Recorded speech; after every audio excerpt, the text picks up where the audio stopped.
Hey guys, just a quick disclaimer.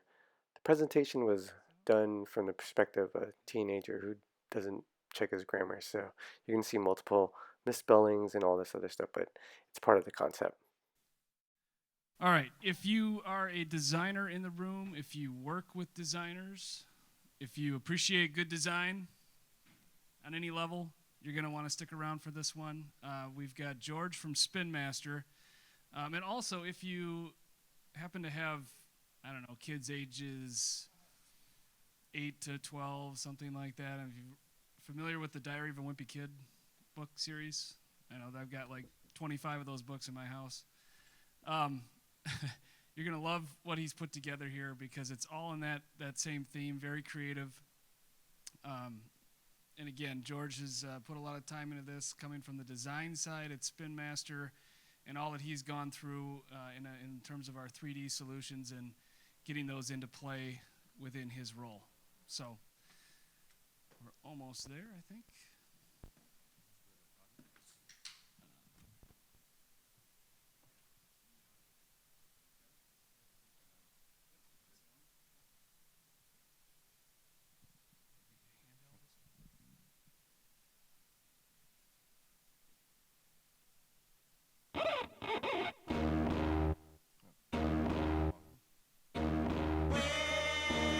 Yeah, yeah. Diary of a Wimpy Packaging Designer. Um, I realize I've been saying Esko Studios wrong the whole time. It's actually Esko Studio, but for the longest time I've been saying Esko Studio. So I wanted to make sure I fixed that on my deck, and so we got. So now that now that I got that out of the way. Hello, my name is George Olarte. That's me. Um, for the last 9 years, I've been a graphic designer at the global toy and entertainment company Spin Master. Spin Master has been designing, developing, manufacturing consumer products for children around the world since 1994. We bring you Hatchimals, Paw Patrol, Erector, Bakugan, a lot of plastic that you step on probably on the floor in the morning. I'm here to speak about a program near and dear to me, Esko Studios. And obviously, since you're here, you probably know about it, but how many of you use it daily? When was the first time you heard about Esko Studios?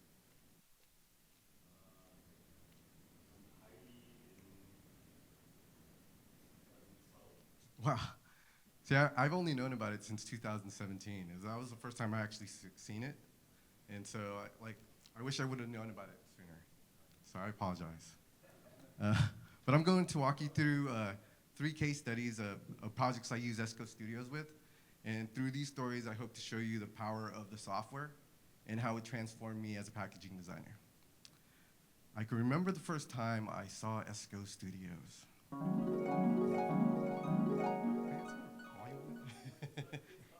Oh, it is? Oh, maybe that's it. Who cares? March 2017. Employee evaluations are happening this week with a director, who also happens to be the biggest bully at work. Another year of meets expectations, I guess. About that exceeds the expectation you gave yourself. I heard someone talking about evaluations earlier, so it's kind of funny.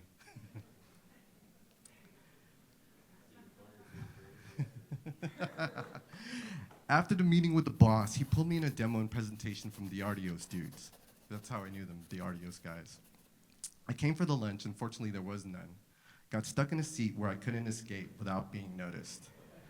And then the demo started. And what we saw blew us away.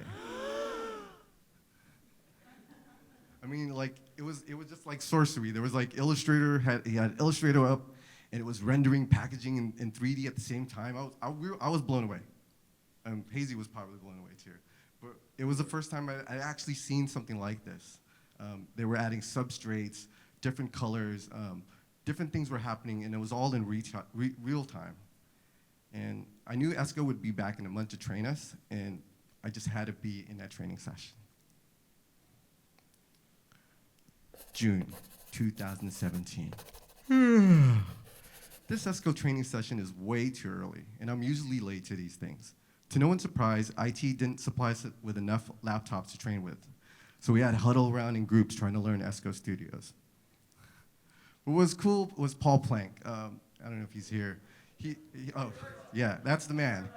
And yeah, he was great. He's a graphic designer, so he's able to walk us through Illustrator and sort of dip our toes in Studio.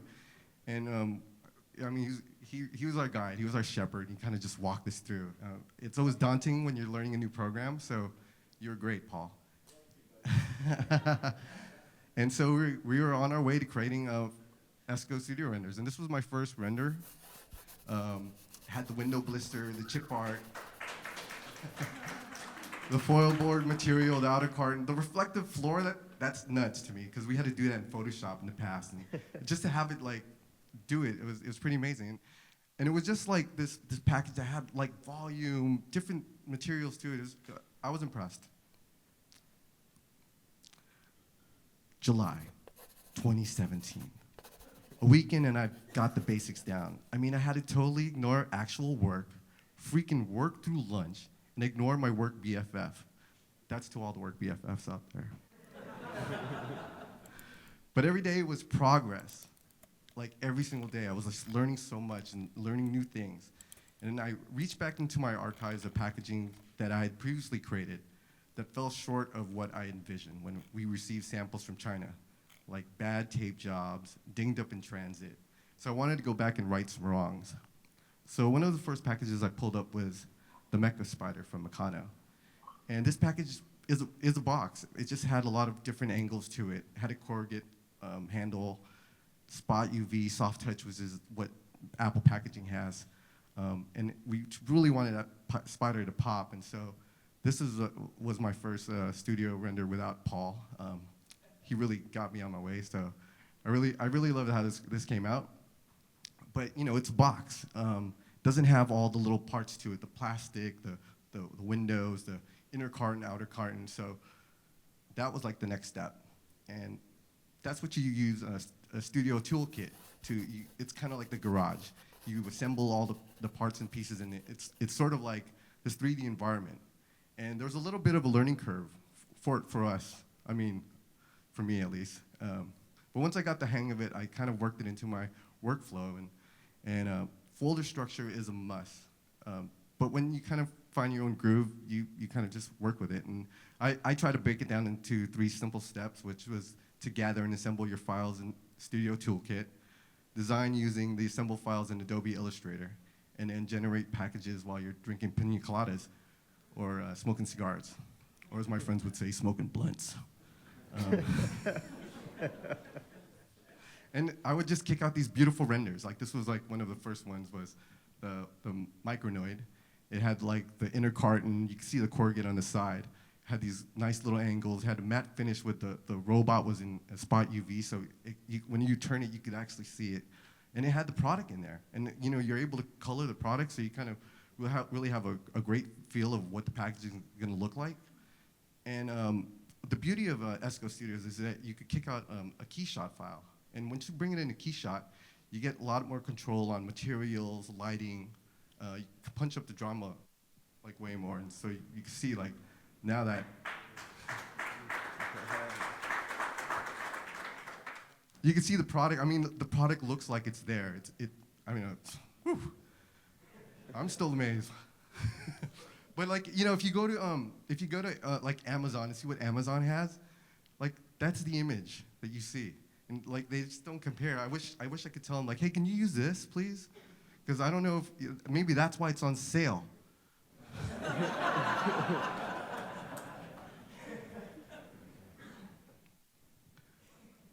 July 2017. Nothing else matters.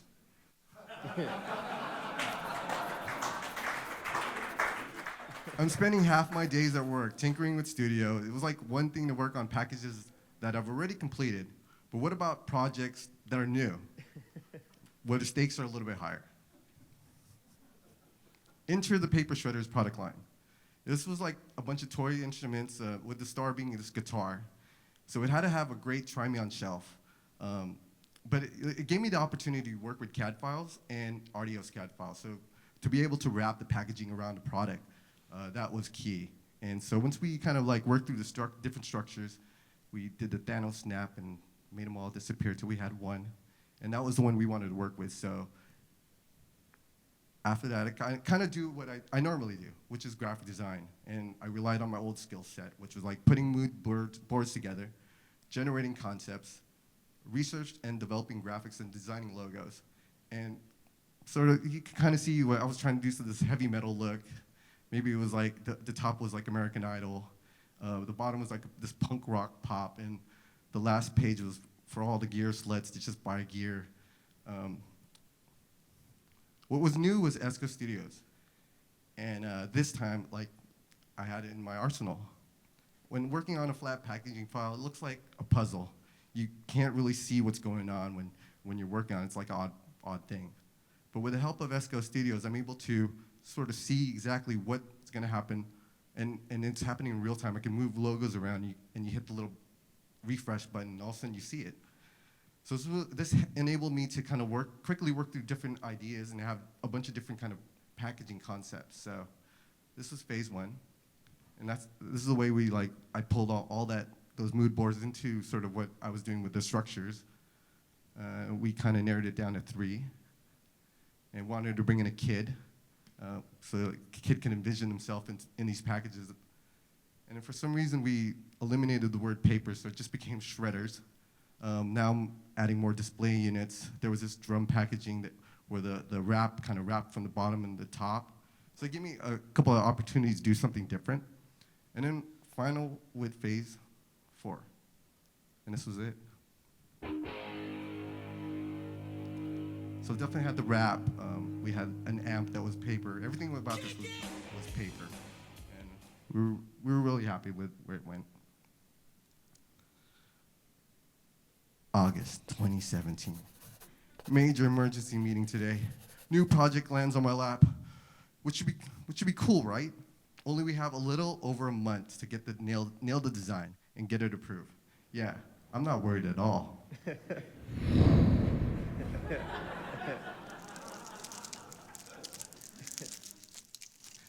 And this new project, his name was QB. He was a little robot. He had this little cube form factor, so they wanted to make sure they had sort of a box for it. And the little robot got a lot of attention at the New York Toy Fair, and the brand team really wanted to push the product and capitalize on the moment. Boxer, are you there? Oh, there he is. And that's Boxer, the little pint-sized robot. And we wanted to make sure that we punched up the charm that he had, and so we knew it was crunch time. Usually at this point, we have a pro sort of illustrate these blue line illustrations to kind of show exactly where we're going to go with the concepts. But I didn't have that time, and I knew I had to rely on my own artistic skills to kind of do these sketches.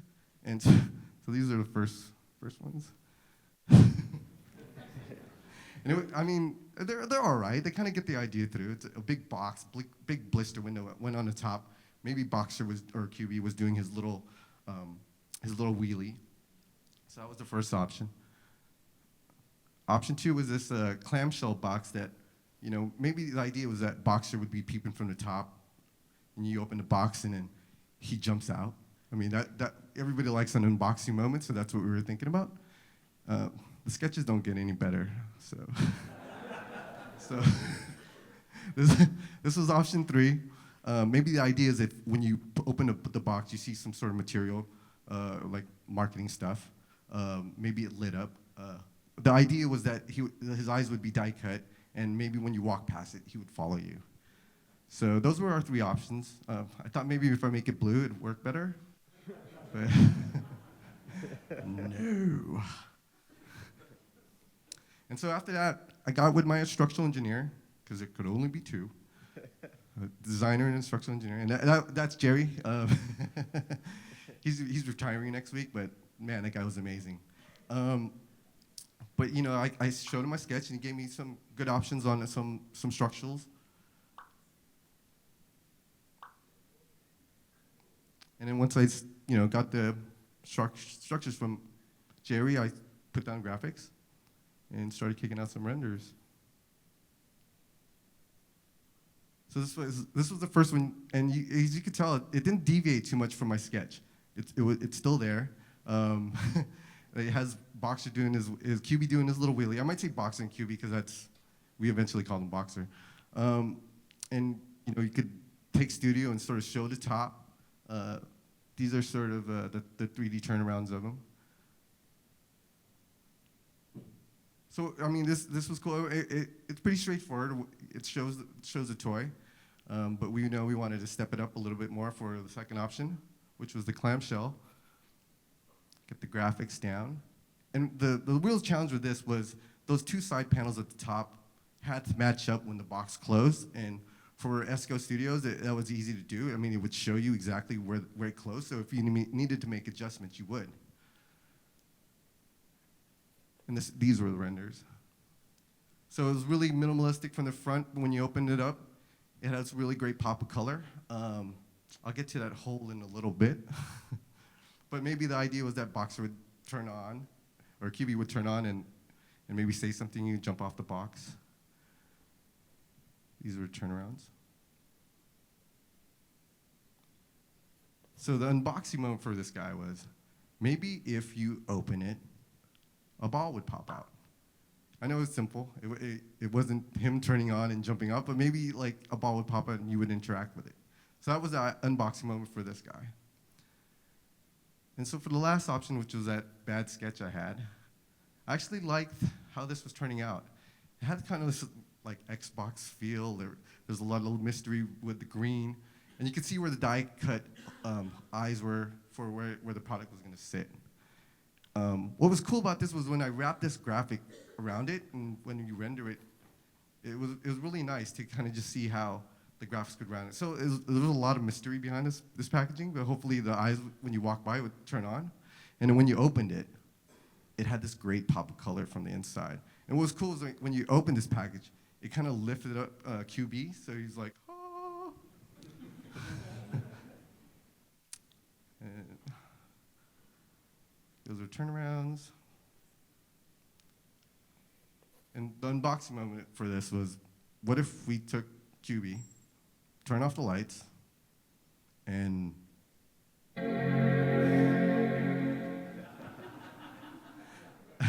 I know that it would have been expensive. It would have been expensive. The first option probably was the cheapest option, but we wanted to show what this software could do.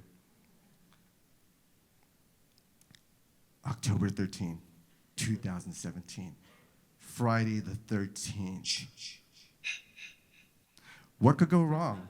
We've only had a month to work on the QB project. I'm only presenting concepts to one of the Spin Master's co-founders, Ben Vardy, and our CMO, Nancy Zurers. Yeah, no sweat.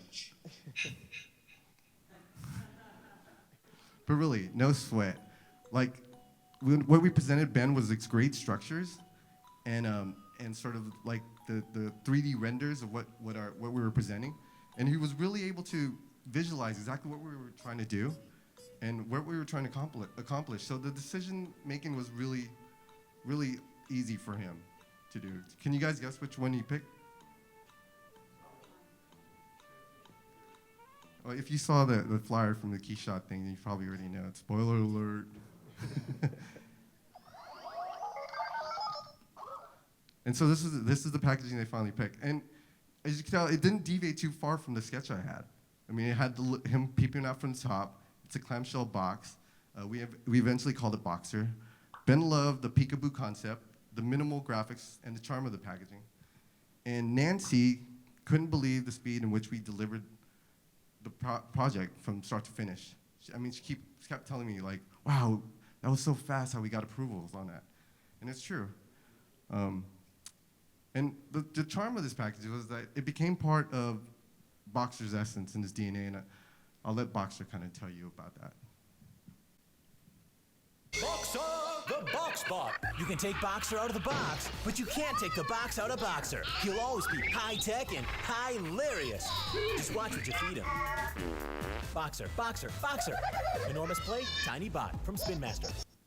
So, Yeah, I mean, like it's a dream. Like if for a package designer, your package becomes more than something that holds the toy and something that you throw away. I mean, like, it's in the commercial.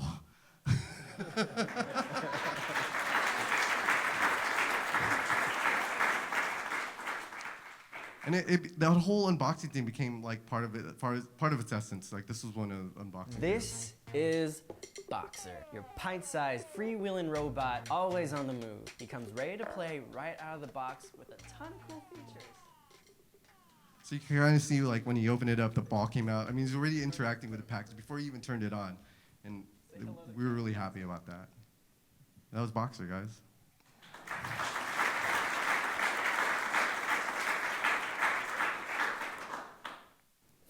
November 1st. Oh, it sound like Batman. November 1st, 2017. The boss man pulls me into his office. Remember that exceeds expectation you gave yourself? You won't believe this. I can't believe this. I got a promotion today. What the? My creative director was so impressed with that year and everything I did in that year. And I couldn't help but think that how much Esko Studio has helped in sort of raising me to a different level. And that's a true story about how I stopped being a wimpy packaging designer with the help of Esko Studio. Yeah, yeah.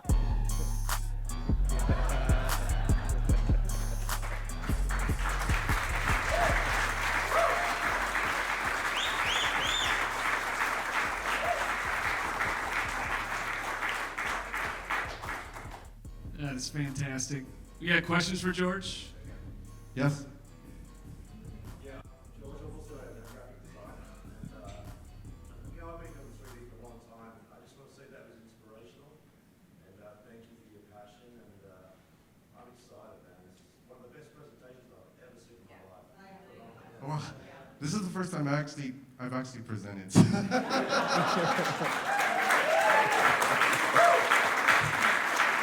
thank you for that. I appreciate that.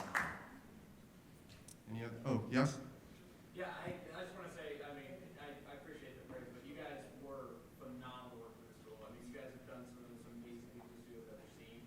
The integration with Keyshot, it was one of the best, one of the first times we really had just an incredible impact into the Keyshot realm with the pack shots and stuff. We knew it was possible. We built it. You guys were the first ones to really take it to that level, which is great.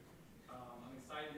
Another thing for the rest of the team, what was really great is we talk about this unification of packaging and designers and with these tools, and this was a perfect example of that. These guys would go back and forth, and they'd have to make all these changes. They couldn't really communicate well with the packaging. And once they took the studio tool and with RDS CAD, it was a phenomenal story of how they brought the teams together and really started communicating as he's showing the story. So, and this is incredibly complex stuff, and I'd love to see that because that's the strength of the tool. It's really phenomenal. But, all praise to you guys and your team. You guys have really taken this tool to a whole nother.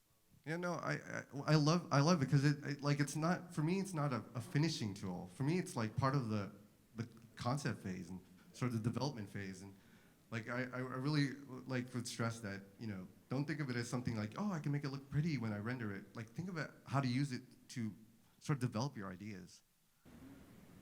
I'd just like to say, I wish Susie Snitzel was in here, product manager, because she would absolutely love that. Yeah. I was the product manager of Studio a couple of years ago, and you brought a tip to my eye.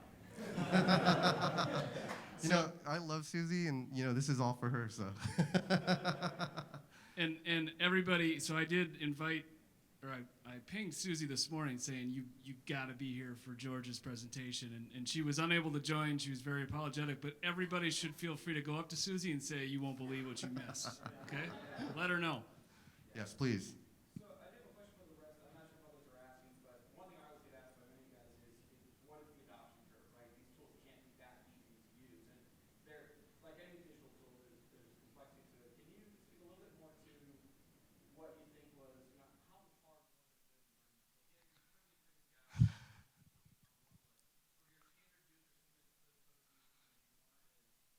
it to It took some dedication. Like is there any of my bosses here? Or some? You can't tell anybody, all right? I mean, I would spend like a quarter, a good chunk of my day, like when it first came to us, because I knew we only had it for a month. So I would spend like a little bit of time in a day to sort of work through it. And it took like at least maybe a month to really start being able to do it effectively. I mean, there would be times where I wouldn't use it, and so I would forget, you know. I'm an older dog. I look young, but I'm an old dog. Um, so it just takes dedication. It's not going to happen fast. Any other questions? You want to hear me rap? All right. So I think we all agree we want George to continue his diary and come back and present next year, hopefully. Okay.